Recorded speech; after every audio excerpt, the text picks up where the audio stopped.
Good morning. Good morning. I can see the folks online today. Hi, everybody. Good to see you. Hi, Bill. Hi, Killian. Hi, Dawn. Everyone. So it's been a really nice week. I'm really enjoying this weather. It's cooler, good sleeping weather. It's less humid. The air quality has been good, although it's not quite as good today. And there's more than a touch of fall in the air. I just love this time of year. And our shelter is going up in the backyard. We're building a viewing shelter back there using ancient Japanese construction methods. I say we, but it's Killian Clark's project. Killian's online here. And if you haven't seen it, be sure to take a look on your way out because it's really something. You can kind of see the skeletal structure of it right now. There's a lot of sticks and bamboo, which is going to be covered up by walls. Which reminds me, we need a source of clay. If anybody knows where you can get a lot of clay, I'm not talking about modeling clay. I'm talking about the kind you can get a truckload of and you can build walls out of. And sometimes this kind of thing can be found at excavation sites. If you happen to know of anyone, we'll supply the truck and the labor. We'll come get it. So I find that when I go to the gym, the body knows. The mind comes up with a million reasons why this is not going to work, but the body knows what to do. And things usually go pretty well at the gym, just because of that fact. So I'd like to give a little background to kind of explain that statement. So getting regular exercise, I've been really fortunate lately, and being able to get regular exercise is one of the things that really makes me feel good. That makes me feel focused, and it helps me to bring more energy to my day.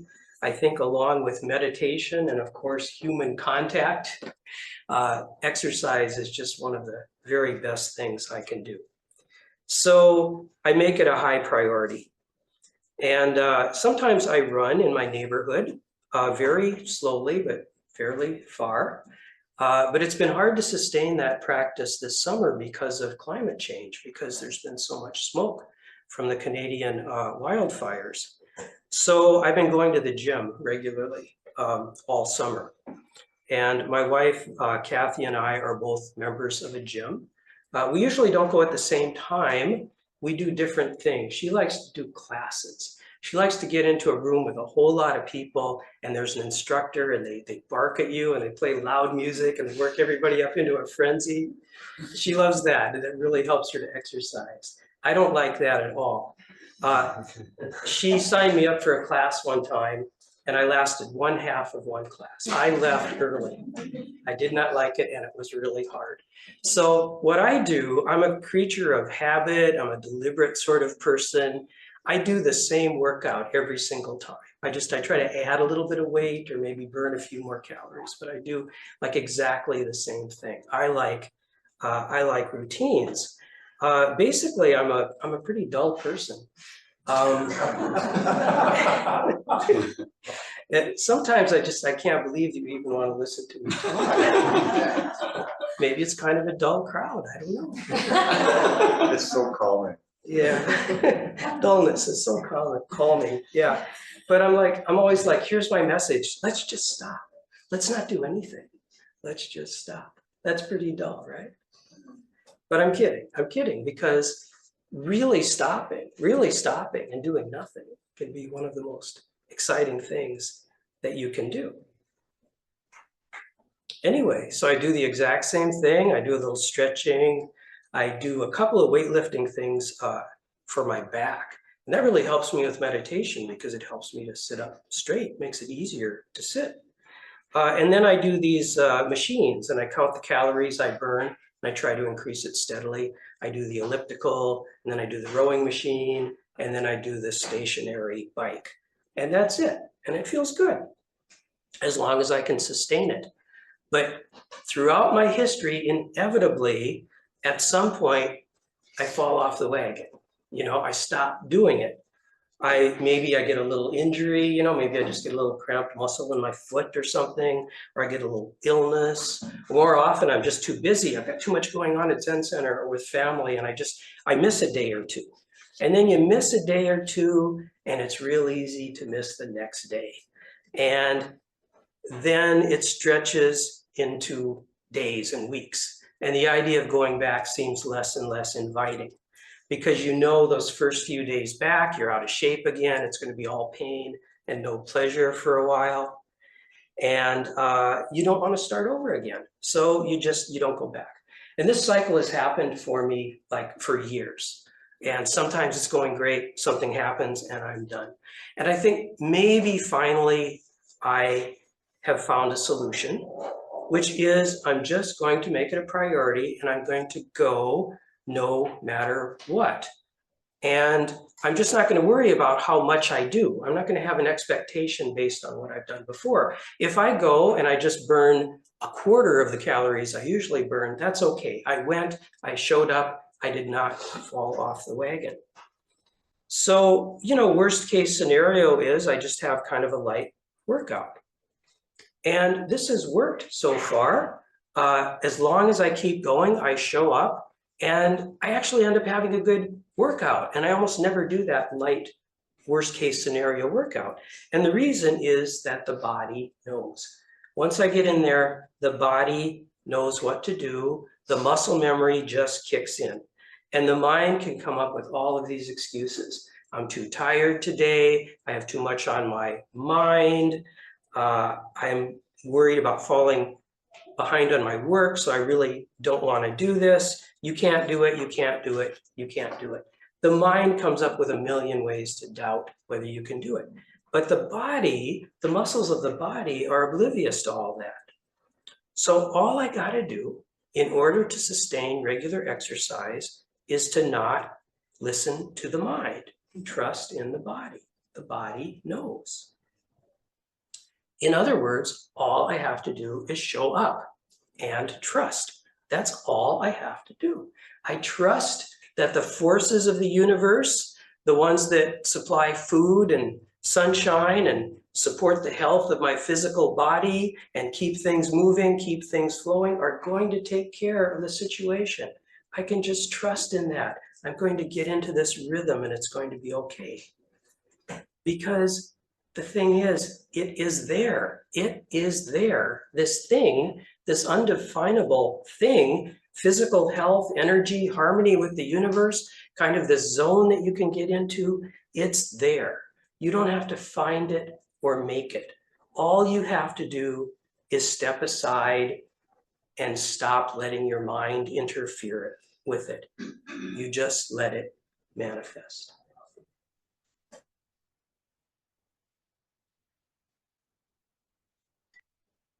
And the exact same analysis can be applied to meditation practice, right?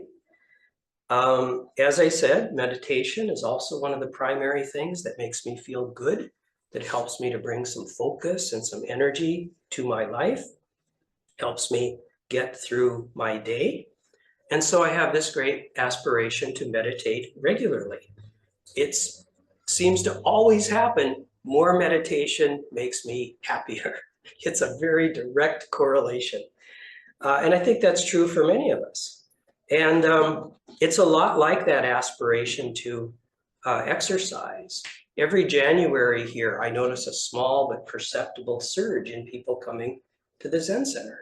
And there's a surge at the gym too, because after the holidays, everybody is ready to start getting back to this thing that they know is good for them. So we make meditation a high priority. And when it goes well, it goes well. And my approach to meditation is similar to my dull approach to exercise: slow, steady, repetitive. I don't really go for the spectacular anymore. Sometimes it's spectacular, but I don't really need that. I'm not burdened by a whole lot of expectations anymore. If it shows up, fine, but I don't need it. If you spend your life chasing ecstatic meditation experiences, isn't that a lot like chasing sensual pleasure or wealth or something like that? You don't need to chase those things. So anyway, we aspire to a regular practice, and sometimes we fall off the wagon. This happens a lot. A lot of people are steady over time and just maintain their commitment, but a lot are not. And I hear from people all the time, and it happens to me too. You sort of fall off the wagon. You don't meditate for a day or two, and then it's harder to do it. And it's just like exercise. It's hard to get back to. You feel like you're going to have to start all over again. But the same solution applies. Just make it a priority and sit on that cushion or that chair no matter what. And the secret is to do this without any expectation related to what has gone before. If you show up and not much happens and you're only there for a minute, that's okay. You just say, I'm just going to sit here, even if my mind is relentlessly busy, even if meditation is pure agony, even if I give up after 5 minutes, even if I just sit on the cushion and say, I don't want to be here, and I get up again, you do it anyway. Worst case scenario is you don't sit very long or you don't have a quality meditation. But there's no such thing as quality meditation anyway. But you know what? If you do this, if you do make yourself sit on the cushion without expectation related to your ideas of what should be or what has gone before, you're probably not going to get up after 5 minutes because the body knows. The body knows what to do. And Zen is an embodied practice. And often it seems like it's something that happens only in the mind, but it really does happen in the body. And if you don't believe that, just trust in it and open yourself and see if it becomes more evident how it is an embodied practice. Zazen happens in the body. That's why posture is emphasized so much. That's why Dogen talks so much about the proper posture. It happens in the body, or maybe we say it happens in the body-mind because they aren't different, or maybe it's the body-heart-mind because they aren't different. And you never know how it's going to be when you sit down to meditate. You may think, I feel great today, I'm going to have a great meditation. Then you sit down and you realize there's all this stuff under the surface you didn't even know was there. Or maybe you think I'm having a terrible day, I'm going to have a terrible meditation, and you sit down and you just immediately fall into something that is very, very present and embodied without a lot of thought and problems like that. So what you actually find will often surprise you, and that's great. You can just accept the surprise. We can engage in a whole lot of mental activity just thinking about how it should be instead of how it is. But you sit there and the body knows. The muscle memory kicks in. The heart, mind, body, muscle memory kicks in. All you have to do is disregard the mind, which is coming up with a dozen excuses. It tells you you can't do it. But again, it is there. It is there. The thing that you think you're seeking, you don't need to seek. It's there. You just need to set it aside and let it come. Dynamic stillness, energy, harmony with the universe. You don't have to find it. You don't have to make it. You just step aside. You stop blocking it with your mind. So again, all you have to do is show up and trust. Have some trust that the forces of the universe will manifest. Sit on your cushion every day. 1 minute per day could save your life. So, the same analysis applies to Zen practice in the world, off the cushion and outside the zendo. We all have a great aspiration to effectively act in the world, to be a force for good with regard to ourselves, our loved ones, our neighborhood, our city, the world, the planet. And acting effectively means dealing with 1,000 details. A lot of them are unpleasant. Your child crying at the grocery store, changing diapers, driving, shopping, cleaning, scheduling, sending an email, trying to fix that awkward thing you said in the last email. And it is not easy to handle these things well. We may be slow and steady in our work. We may go for the spectacular, but no matter what we want, no matter what we do, we simply keep at it and try hard. But again, sometimes we fall off the wagon, meaning that maybe we withdraw a little bit, like we don't have the spirit to keep going, like we don't have the heart, like we're just worn out. Sometimes we just can't face one more thing emotionally, just not today. And we may look the same on the outside, but we're still, in the inside, we've lost heart a little bit. Or sometimes things break down a little bit and we just fall off the wagon. There's something in life we just don't want to face right now. Maybe we don't want to engage with our family. We don't want to read the newspaper because there's bad news in it. We don't want to go to work. Once we get to work, we don't want to really engage. And days stretch into weeks, and you know it's going to be hard to get back on the wagon of being enthusiastic. You don't have that momentum of feeling good helping you anymore. And you may turn to things to help you that aren't really good for you. But the same solution applies, which is just show up. And this is a little harder to conceive of when we're talking about appropriate action in the world, because we're not talking about a specific activity like you can make yourself go to the gym or you can make yourself sit on the cushion. We're talking about maintaining a spirit for engaging with life. And now this is subtle, but the same thing applies. The body knows. The spirit of engaging in life is something that happens in the body.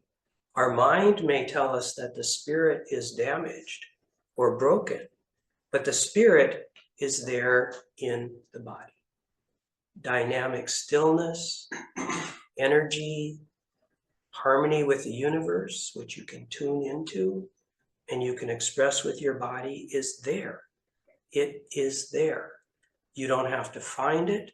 You don't have to make it happen. You only need to step aside and trust. The muscle memory kicks in. The heart, mind, body, family, devotion, social action, muscle memory kicks in. And the way I want to express this sometimes, I first did this during a fairly recent Dharma talk, is just to make this gesture about how lining things up, it's such a subtle thing and you have to be so careful because there are so many distractions. But there is this zone where everything comes together and it's really inexplicable. You can't really say what it is, you can't talk about it, but you can hold yourself that way. You can walk through life that way, doing this very subtle thing.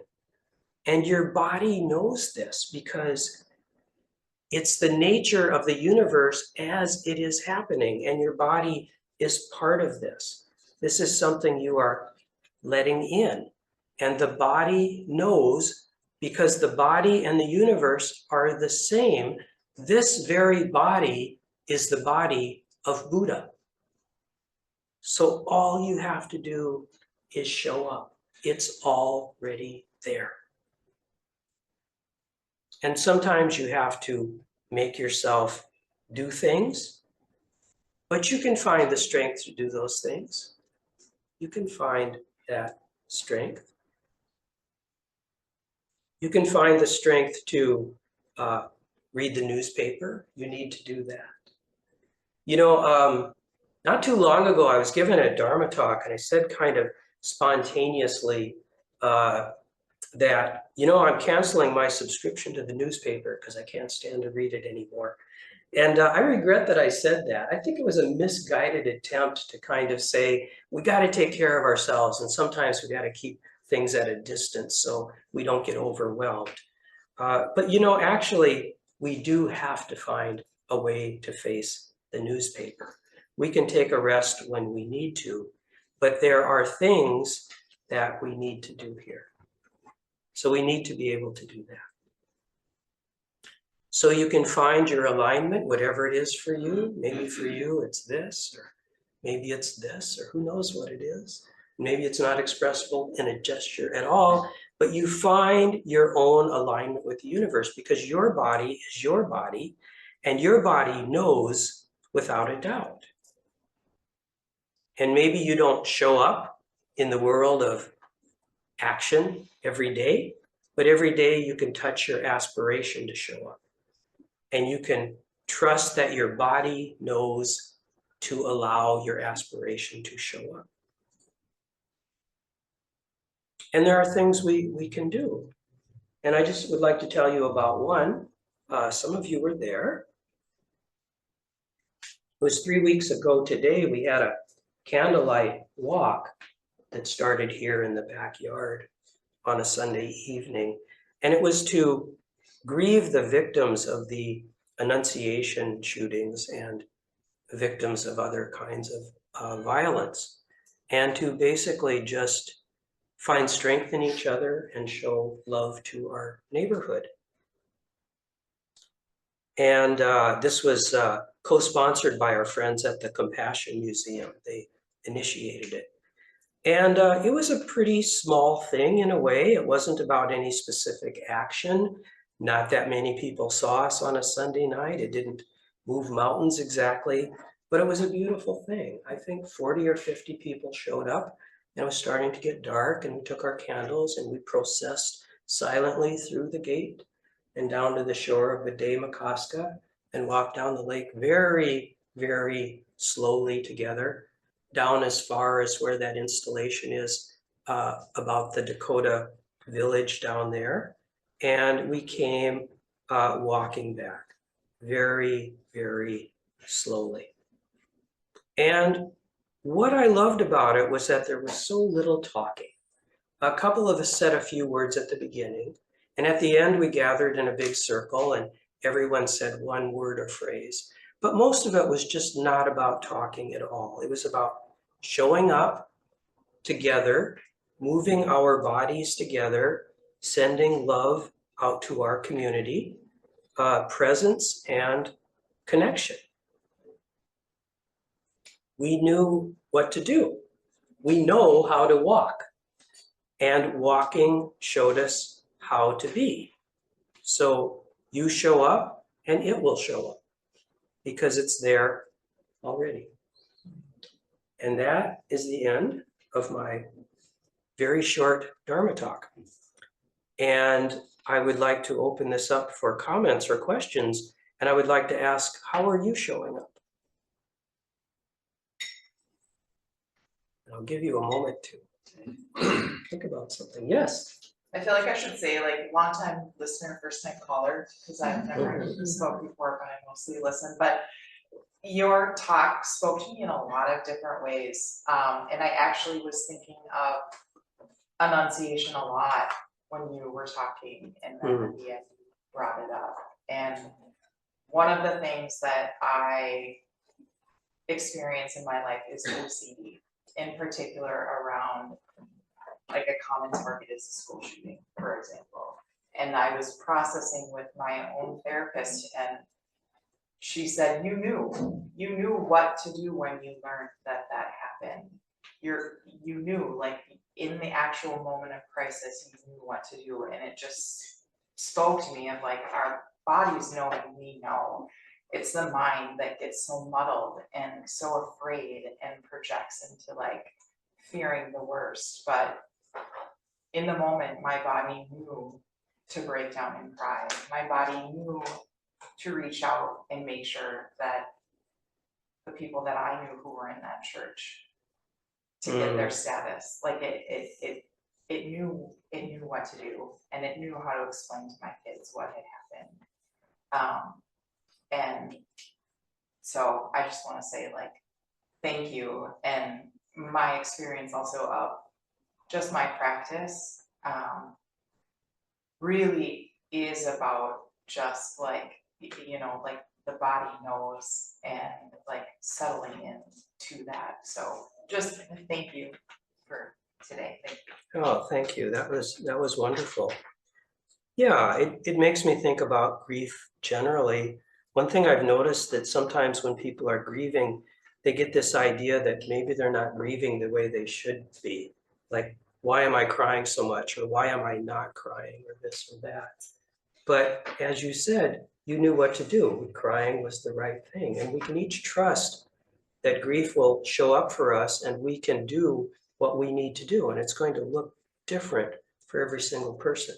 And our mind is telling us, well, we should be doing this differently, but find it in here. Yeah, thank you. That was beautiful. Yes. Yes, I find my meditation practice to be a bit shoddy. So, what practices do you recommend to improve your meditation, especially for a beginner?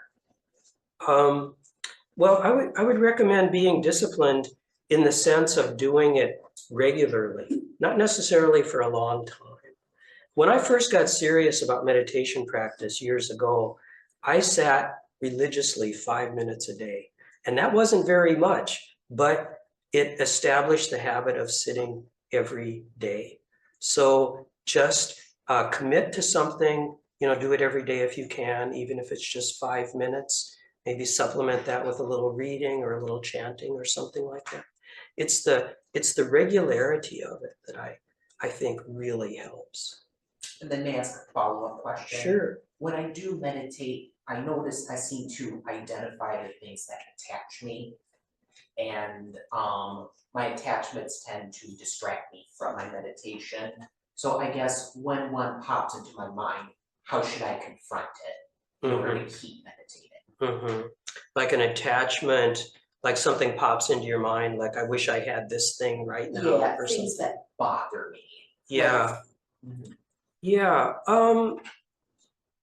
Well, the basic instruction is to acknowledge that you're having that thought and gently try to move away from it and come back to your breath, which is very good advice, I think, for beginners. I mean, in more advanced meditation, you might explore those desires and spend a lot of time with them. But in the beginning, we like to just try to kind of move away from those distractions and just come back to the breath, come back to the breath. And you might have to do it over and over because the distraction is really strong, but keep coming back to that basic focus. Okay, and then finally, how do I know when my meditation is kind of over? Because after about 10 minutes, I tend to focus solely on the things that bother me rather than my breath. And that's when I think it's a good time to stop, but I just want to make sure I'm right. Yeah, I don't know. I guess maybe I'm going to be a little facetious, but when you think it's over, go a little longer. Okay. and see what happens. Okay. Okay. Strengthen those muscles, right? Yeah. Yes. Hi, I've been cat sitting the past couple of days for a friend Mm-hmm. and making friends with a cat, mini cats.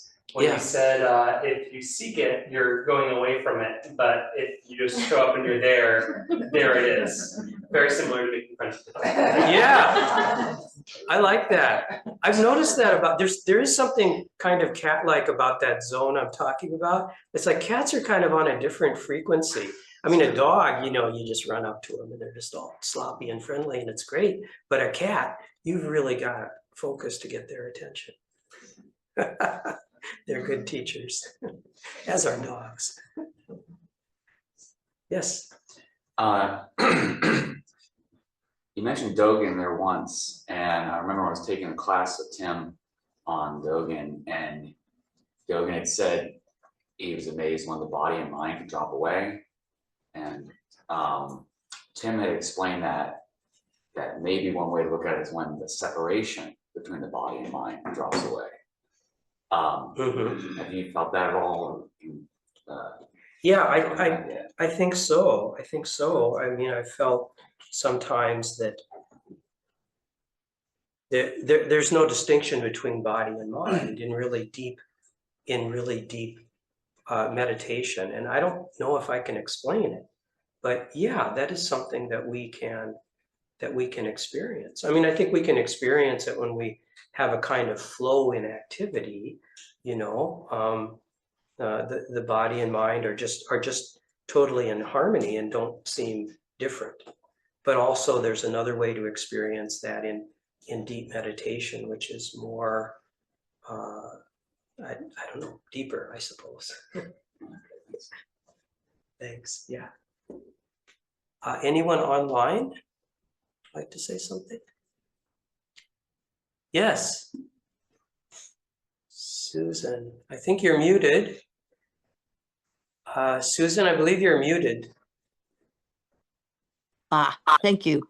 Here we go. So, the body is also the entry point for certain kinds of suffering, right? Like you go to the gym, but you have an injury and you maybe shouldn't go to the gym, or you're trying to come to terms with an illness of some kind. Could you talk about that a little bit, about being in connection and listening when the body has physical suffering going on? Mm-hmm. Mm-hmm. Yeah. Yeah. I mean, I think the body knows when it's injured, and sometimes we can trust it to know what we need to do. We might have a lot of ideas, but the body tells us that we need to rest. Sometimes the body breaks down and we get sick, and it's sort of the body's way of telling us that we need to stop all of this frenzied activity. So I think the body knows what the body needs, and we can trust in that. Not always. I mean, it's complicated. A lot can go on with the body where we really do need to think about it. We need to get medical intervention. Sometimes trauma is stored in the body, which is a whole different thing that I have not covered today, where your body might tell you something that really is not true. Like it tells you that there's danger when there isn't. So that's, yeah. Does any of that resonate? Yes, it does. Would you think that the practice of meditation can help promote healing in the body when there's injury or illness? I think definitely meditation can help promote healing in the body, because I think when you meditate, you get much more in touch with your body. You listen to it more. You know more what to do. You're less likely to push yourself in ways that are really unhelpful. And, I don't know if I have the right words for this, but just something about meditation is a healing thing. And mind and body go together, and meditation calms our mind, and that's going to have an effect on the body too. Thank you. Yeah, thank you. Let's see, Catherine. Yes, Catherine. Okay, sorry, I had to put my puppy in her kennel. Okay. So my question relates to what Susan, well, it's not really a question, my statement to what Susan was talking about. So about a little more than a year ago, I got a brain injury, and I still have a concussion, post-concussion syndrome. It was amazing the difference. It's like I lost the connection, the body and mind or something. Just sitting on the cushion, I could not come close to meditating or doing anything after that. Mm-hmm. So, yeah, now I forgot what my question actually was, but maybe you have something insightful to say about that, or to Yeah. help with that. Yeah. So I'm sorry to hear that. So what you're saying is that after this injury, you sort of lost that mind-body connection, and it was really hard to meditate. Yeah, my mind is just spinning all over. It Yeah. changed so much. Yeah. Yeah, well, I would say that's maybe a little outside my area of expertise. Sometimes we need help in dealing with things. Meditation isn't always the solution for everything. I tend to present it as if it is because it has been so very helpful to me and other people I know. But sometimes for people who are traumatized, meditation may not necessarily be the best thing. Someone who is greatly anxious or depressed, it may not be the best thing. And maybe dealing with the kind of injury you're dealing with, there might be something that the medical profession could recommend that would be more helpful than the standard type of meditation we do. And I would suggest that you also look at other activities that we do in Zen other than meditation. We have ritual, we have mindful work, we have coming together in community, and all of those things can really support a person and support their health if they're in a place where meditation is not actually that helpful. Does that? Okay. Yeah, that helps a lot. Thank you. Okay, good. Yes, Jessica. I love where this conversation has gone today. And it makes me think of, so I spent 20 years practicing primary care medicine. And when you're taking care of a whole patient, you're thinking about what is going on with their body, injury or pain or illness of any sort. And you don't actually always have the right medicine or the right treatment from a medical standpoint. And so there's a lot of time where I have talked to patients about the interaction of the mind and the feelings and the sensations in the body and how all of this works together for any illness. Sometimes it's primarily in the body and you need medical treatment to address it. Sometimes it's primarily in your feelings or in your mental formations. And I'm not sure I had the vocabulary to really talk about that until recently, understanding the interplay of these concepts in Buddhism. It resonated very much to me. It was something that I talked about for a long time with patients, but not necessarily really understood as much as I do now. But I think it's critically important to address all of those aspects of all of those connections across body, mind, and feelings in order to address a specific problem, but as well as sort of optimize the whole. Yeah, thank you very much. Yeah, and there's a spiritual approach to problems, there's a purely medical approach, there's a psychological approach, and we can use these things in combination. Yes. Thank you, Christoph. Really enjoyed listening to you. What it brought up for me was, it made me think about some like compulsive behaviors, particularly like things like my phone, using my cell phone, which is a problem I know that a lot of people, especially my age, have. And sometimes I'm very aware of it mentally, and sometimes I'm watching myself do it. And I know I've done a lot of thinking about it and how I don't like the things that it does to me, how it feels bad to me, and I still watch myself, and it's almost like I'm physically, like, I don't know, pushed to do it. Like I'm not seeing myself doing it. But like, I'm just curious if you could speak to that at all, and how to bring that into the body when my mind is watching it, but it's almost like my body is. Yeah, how to, I think through meditation, you can spend time at the heart of that compulsion. You can kind of identify what is the heart of that, what is that urge, you know, what is that urge? I mean, you feel it all the time, you feel it kind of pulling you away and trying to make you do this stuff. But what if through a lot of meditation, you're able to go inside and really be present with that moment of physical compulsion of wanting to reach for it and asking, what is that? What is that?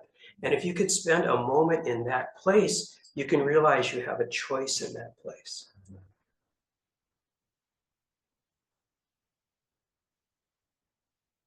So I hope that's helpful. Thank you. Okay, yes, Phil.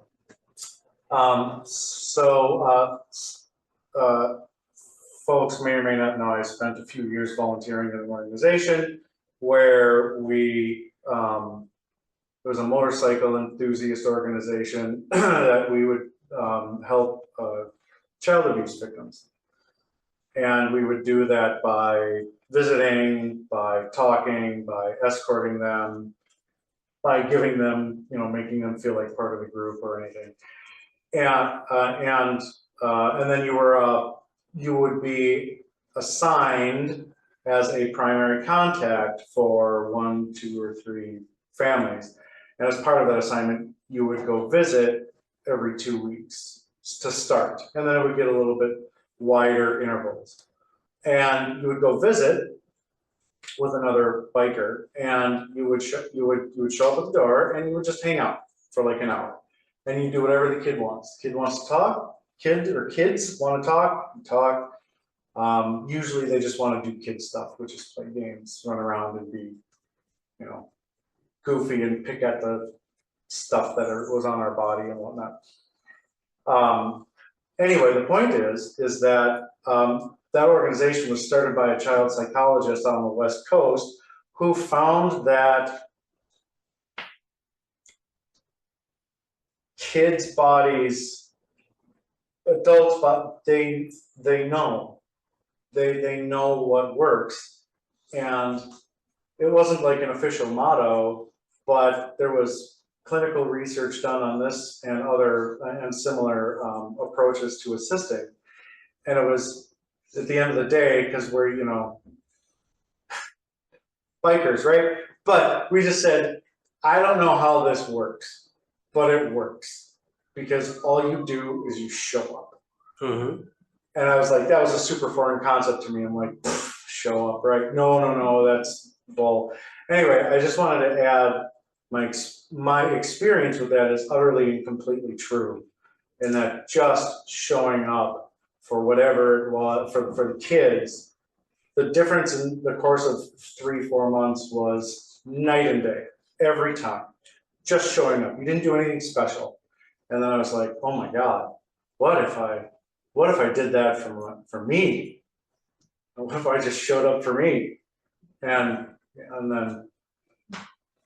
then I became a rep. No, I'm just kidding. But seriously, but it really, your talk today, Ted, was so wonderful for me because it really resonates again, just that there is a knowledge there, and it's easy to try to deafen it out of habit, but sitting can help slow that process down and help me show up better for myself and for other people. So thank you. Yeah, that's great. That's great. Thank you. I think we'll end there.